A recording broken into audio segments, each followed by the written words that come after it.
pada kesempatan kali ini Ibu akan menjelaskan mengenai bab yang akan kita pelajari, yaitu bab teks diskusi.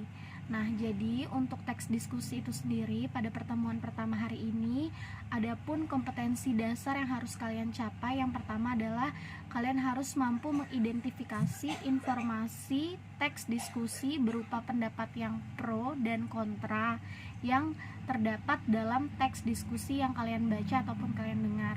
Nah, kemudian untuk KD 4.9 yaitu menyimpulkan gagasan, pendapat, argumen yang mendukung dan yang kontra serta solusi atas permasalahan aktual dalam teks diskusi yang dibaca maupun yang didengar. Adapun materi yang akan Ibu jelaskan ini sudah Ibu share di Classroom Bahasa Indonesia, materi bab teks diskusi. Nah, untuk pertemuan hari ini Ibu akan menjelaskan terlebih dahulu mengenai definisi, ciri-ciri, dan fungsi dari teks diskusi. Adapun definisi teks diskusi itu adalah teks yang memberikan dua pendapat berbeda mengenai suatu hal, ada yang pro dan ada yang kontra. Seperti itu. Nah, teks diskusi dapat pula diartikan tulisan yang membeberkan dua pendapat berbeda, satu di sisi yang mendukung dan satu di sisi yang menentang, seperti itu, yang diakhiri dengan sebuah kesimpulan dan rekomendasi penulis. Kemudian yang selanjutnya adalah ciri-ciri teks diskusi, ya. Untuk ciri-ciri teks diskusi yang perlu kalian ketahui, yang pertama adalah teks diskusi strukturnya itu terdiri atas isu, argumen pendukung, argumen penentang, dan kesimpulan. Nah, jadi jika kalian membaca suatu teks terus di dalamnya ada argumen pendukung dan argumen yang menentang dari suatu permasalahan yang sedang dibahas, maka itu termasuk teks diskusi. Nah, kemudian yang ciri kedua adalah teks diskusi itu memuat informasi yang cenderung bersifat informatif dan argumentatif.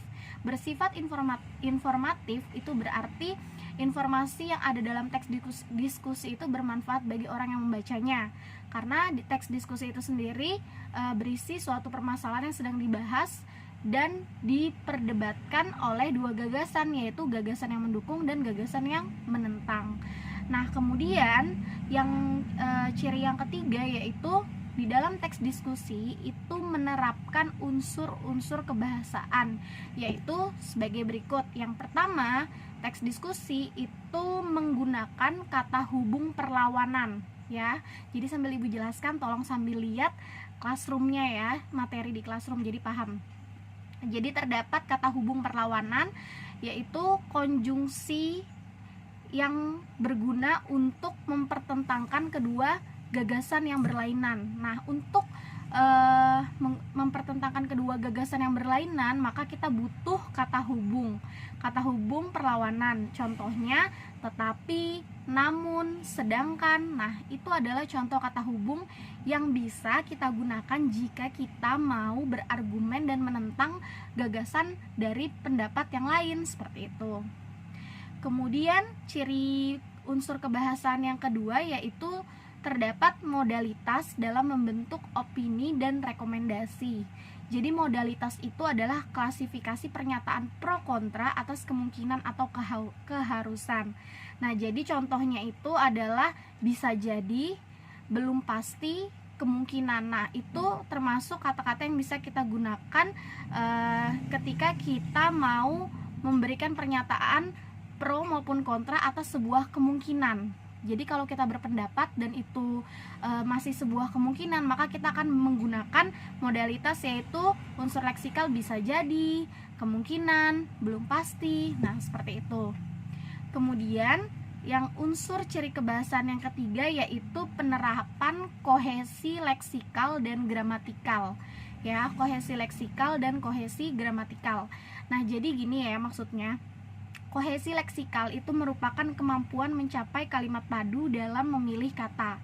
Jadi ketika kita membuat sebuah kalimat, agar kalimat itu padu, ketika kita menggunakan teori kohesi leksikal, berarti kita mencapai kepaduan kalimat itu dalam hal memilih kata. Jadi kemampuan kita dalam memilih kata. Nah, kemudian kalau kohesi gramatikal itu adalah kemampuan kita mencapai suatu kepaduan kalimat dengan menggunakan aturan tata bahasa, seperti itu. untuk contoh lebih jelasnya pada pertemuan berikutnya Ibu akan jelaskan melalui Zoom meeting. Kemudian yang selanjutnya adalah mengenai fungsi dan tujuan dari teks diskusi ya. Nah, fungsi dan tujuan teks diskusi yang pertama adalah dengan adanya teks diskusi itu akan melatih kalian untuk berani mengemukakan pendapat dan berpikir secara kritis, tepat, logis, dan objektif ya. Jadi dengan adanya teks diskusi, ada masalah yang dibahas, kalian berpendapat, itu akan melatih kalian untuk berpikir kritis karena di situ kalian akan berani mengemukakan pendapat kalian. Nah, kemudian yang kedua, dengan adanya teks diskusi itu berguna untuk menemukan sumber bagi pemecahan masalah. Dari masalah yang dibahas dan diperdebatkan oleh dua orang, dua gagasan yang berbeda, maka akan ketemu sumber pemecahan masalahnya. Kemudian yang ketiga, dengan adanya teks diskusi itu akan membantu kalian belajar menghargai pendapat orang lain. Ya, jadi kalian akan belajar menghargai pendapat yang disampaikan oleh orang lain untuk mencari sebuah kebenaran kesimpulan gitu. Nah, kemudian fungsi yang keempat yaitu membentuk sikap diri peserta, yakni semangat demokratis dan toleransi pastinya, karena di situ kalian akan belajar menghargai pendapat orang lain sehingga itu akan menumbuhkan sifat toleransi antar sama seperti itu. Kemudian yang terakhir, berdiskusi itu membuat pikiran kalian menjadi terbuka. Kalian akan menjadi orang yang open minded. Kenapa? Karena kalian di situ bisa mendengarkan pendapat orang lain. Jadi tidak hanya stuck di pemikiran sendiri, tapi kalian belajar menerima pendapat orang lain dan itu akan membuat pemikiran kalian menjadi terbuka seperti itu. Nah, kemudian selanjutnya adalah ini Ibu sambil buka slide. Jadi kalian juga bisa sambil buka slide PowerPoint yang sudah Ibu share di Classroom Bahasa Indonesia ya. Kemudian yang selanjutnya yaitu informasi teks diskusi. Jadi di sini nanti kalian akan belajar mengidentifikasi informasi yang ada dalam teks diskusi. Informasi yang ada di dalamnya pastinya ada pendapat yang pro dan kontra. Nah, di situ kalian akan belajar menemukan pendapat yang setuju yang mana, pendapat yang tidak setuju yang mana, seperti itu. Nah, di contoh yang Ibu berikan di PowerPoint Classroom Bahasa Indonesia, itu ada contoh pendapat pendukung, pro, dan pendapat penentang. Ibu bacakan contohnya ya. Jadi di sini ada masalah yaitu mengenai pengelolaan bank sampah.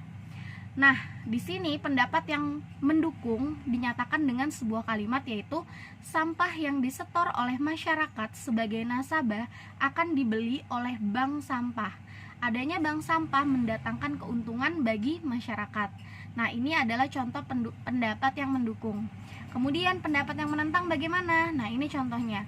Pengelolaan bank sampah mendapat penolakan terutama di daerah yang banyak pemulungnya.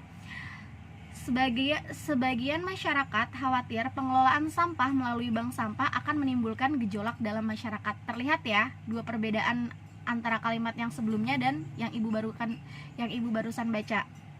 Nah, jadi kalau untuk yang terakhir Ibu baca itu adalah pendapat seseorang yang menolak adanya pengelolaan bank sampah, seperti itu.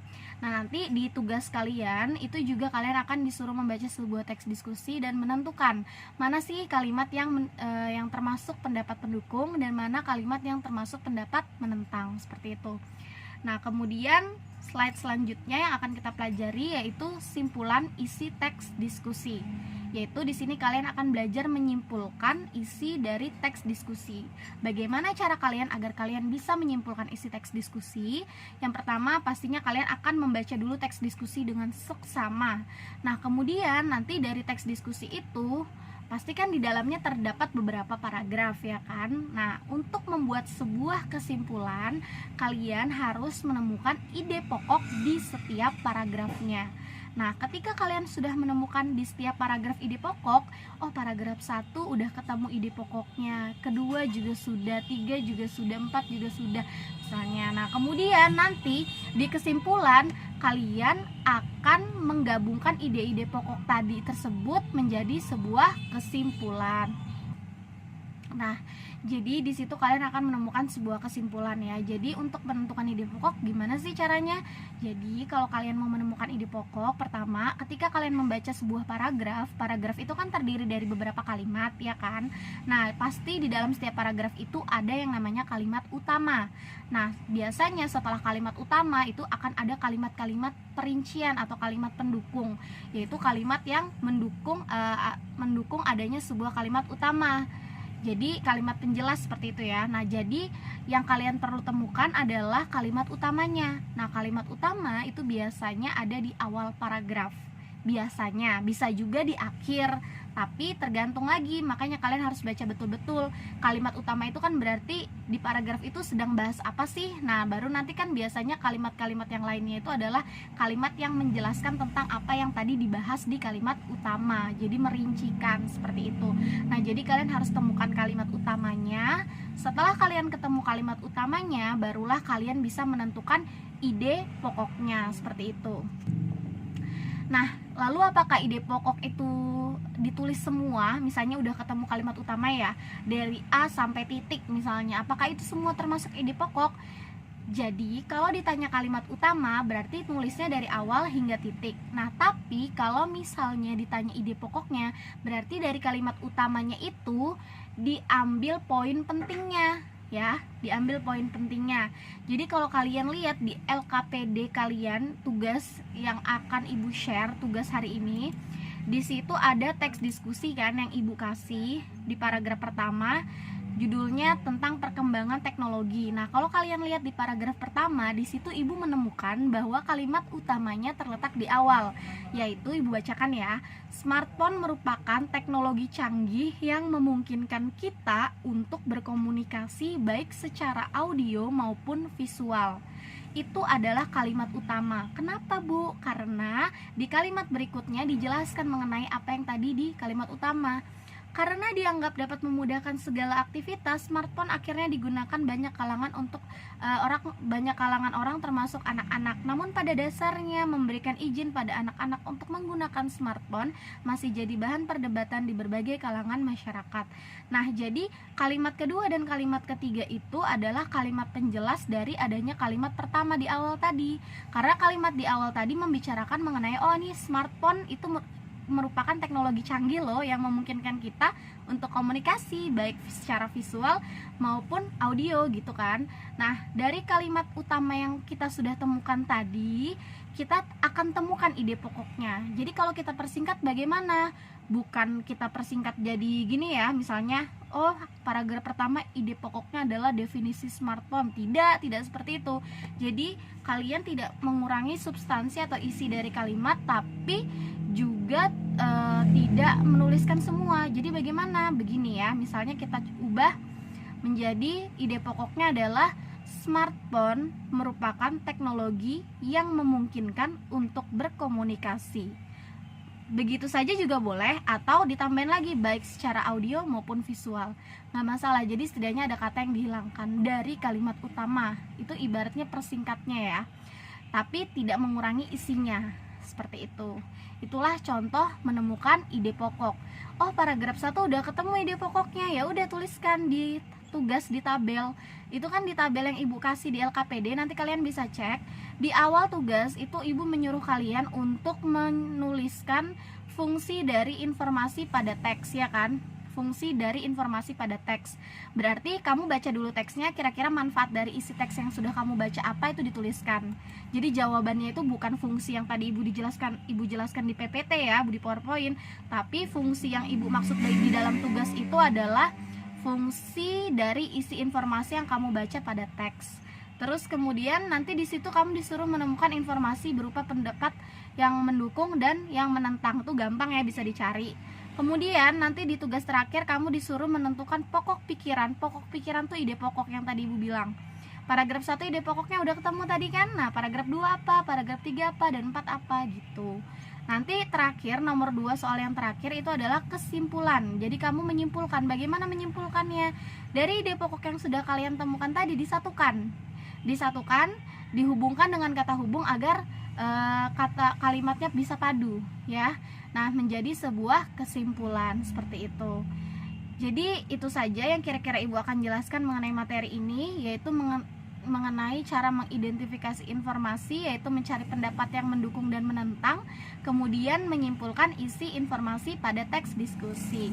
Seperti itu ya anak-anak. Nah, untuk pertemuan berikutnya nanti akan ada lagi materi mengenai teks diskusi, yaitu struktur dan kaidah bahasa. Untuk hari ini itu saja yang ibu dapat sampaikan. Kurang lebihnya ibu mohon maaf. Tugas bisa langsung diselesaikan atau juga bisa besok, karena paling lambat adalah hari Kamis ya, karena hari ini kan juga tanggal merah. Seperti itu. Baik, itu saja. Kurang lebihnya ibu mohon maaf. Wassalamualaikum warahmatullahi wabarakatuh. Jangan lupa dibaca materinya.